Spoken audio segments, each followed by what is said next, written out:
Well, welcome to another edition of Shelton City Council Looking Ahead with City Manager Mark Ziegler. And Mark, Tuesday night business meeting. Oh, you got a couple of swearing-ins and a bunch of transportation stuff. Yeah. So let's start with the latest addition to the council and the new council member being sworn in. Yeah, these are two big swearing-ins for the city of Shelton, I think, as big as they get, really. A new council member, Lindsay Sapp, was selected by the council for the process to fill the vacant seat 6 on Tuesday the 14th.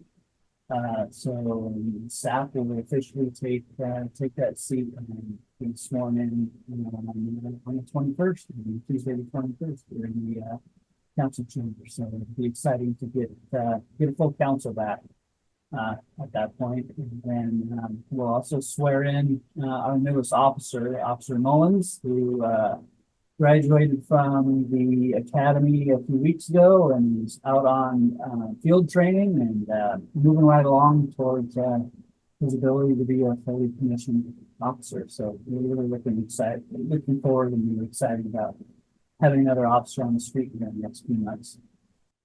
So you know how many officers you have now?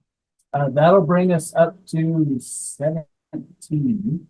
And we're working on another entry-level hire here in the near future. So bring us up to what we consider fully staffed, our minimum staffing of 2 officers and a sergeant on all shifts. That's in a perfect world if you don't have vacations and sick leave and things like that. So that's what we're budgeted for this year. But we certainly in the future would like to add staff to the police department for some more flexibility. So I want to get those guys out on the street, those women as well, because absolutely. Yeah. Speaking of streets, transportation improvement plan, that's on the docket for a public hearing on Tuesday night. Yeah. Yes. So this is an element that's required. Mainly, it's a good planning exercise. So we develop a 6-year transportation improvement program. This lists projects that the city would reasonably pursue within the next 6 years on existing or future transportation needs. There might be intersection improvements, repaving streets, it could be pedestrian improvements, things like that, that are derived out of the transportation element or transportation planning. So we adopt this annually, makes us eligible, particularly for state funds, through the WashDOT, the Department of Commerce, Public Works Trust Fund, but also federal dollars at the same time. So it's a critical element to be able to put those funds to help offset the local contribution to some of these projects. So what's at the top of the 6-year tip? Some intersection improvements on Wallistingham Boulevard. So the Shelton Springs Road intersection of Wallace, the 13th Street intersection of Wallace and Johns Ferry and Rockdale, the unique 4 different names coming into that intersection, at least for the streets. A length of street from 7th, on 7th from Alder down to Railroad. We've improved, Railroad Avenue in that location. Alder Street was improved several years ago, so that's got some improvements that are needed for roadway upgrades. It's a failing roadway, capacity, signalization, signage, and things like that.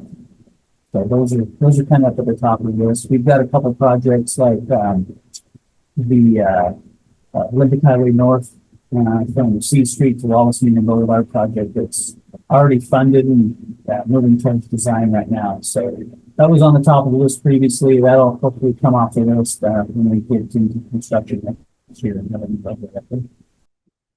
So that's a public hearing. So you want to hear from folks about what they think about those projects? Yeah, absolutely.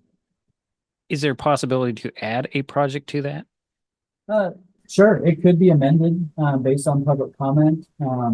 The council certainly has the opportunity or the ability to seek more information from the general public and staff to determine if something on the project list might need to be added or rise to the top.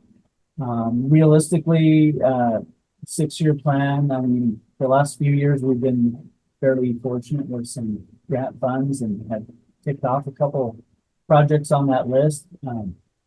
But realistically, you know, we're lucky to get one, or depending on the amount, but it costs to complete the projects, 1 or 2 a year. So the 6-year plan has 30 projects on it or so.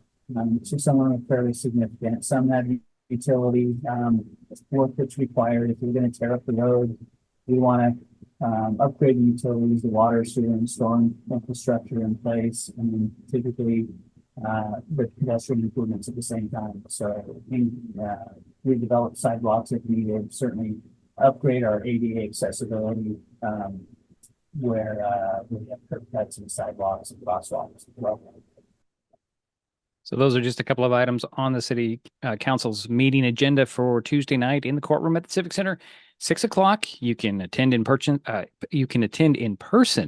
You can watch it on the Zoom, or you can get on the city's YouTube channel and watch it that way. Boy, I'm having trouble today. Thank you, Mark. Thank you.